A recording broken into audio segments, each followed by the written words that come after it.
اور یہ ان لوگوں کے لیے بھی ہے جو دنیا کی لالچ میں دوسرے ملکوں میں جاتے ہیں دنیا بہتر کرنے کے لیے، اور پھر خود بھی بے دین ہو جاتے ہیں اور ان کی اولادیں بھی بے دین ہو جاتی ہیں۔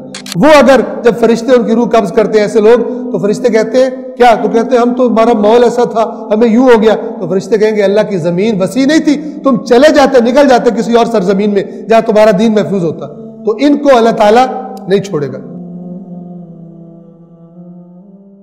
وہ لوگ جو اپنے آپ پر ظلم کر رہے ہیں، اس حالت میں جب فرشتے ان کی روحیں قبض کرتے ہیں تو ان سے پوچھتے ہیں تم کس حال میں مبتلا تھے؟ وہ کہتے ہیں ہم اس سرزمین میں بے بس تھے۔ فرشتے کہیں گے کیا اللہ کی سرزمین وسیع نہیں تھی کہ تم اس میں ہجرت کرتے؟ بس ایسے لوگوں کا ٹھکانہ جہنم ہے اور وہ بہت بری جگہ ہے۔ یہ وہ لوگ تھے جو دنیا کی اپنی لالچ میں مکہ میں رہ گئے تھے، مدینہ نہیں آئے تھے، اور بعد میں پھر اسی ماحول کی وجہ سے کافر ہو گئے۔ اور یہ ان لوگوں کے لیے بھی ہے جو دنیا کی لالچ میں دوسرے ملکوں میں جاتے ہیں دنیا بہتر کرنے کے لیے، اور پھر خود بھی بے دین ہو جاتے ہیں اور ان کی اولادیں بھی بے دین ہو جاتی ہیں۔ وہ اگر جب فرشتے ان کی روح قبض کرتے ہیں ایسے لوگ، تو فرشتے کہتے ہیں کیا؟ تو کہتے ہیں ہم تو ہمارا ماحول ایسا تھا، ہمیں یوں ہو گیا۔ تو فرشتے کہیں گے اللہ کی زمین وسیع نہیں تھی، تم چلے جاتے، نکل جاتے کسی اور سرزمین میں جہاں تمہارا دین محفوظ ہوتا۔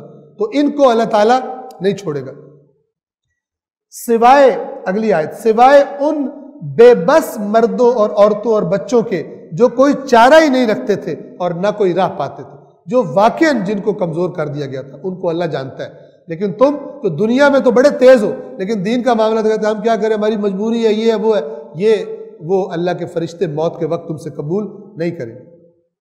لیکن یہ جو واقعاً کمزور کر دیے گئے ہیں، عین ممکن ہے اللہ انہیں معاف کر دے، اور اللہ بڑا معاف کرنے والا بخشنے والا ہے۔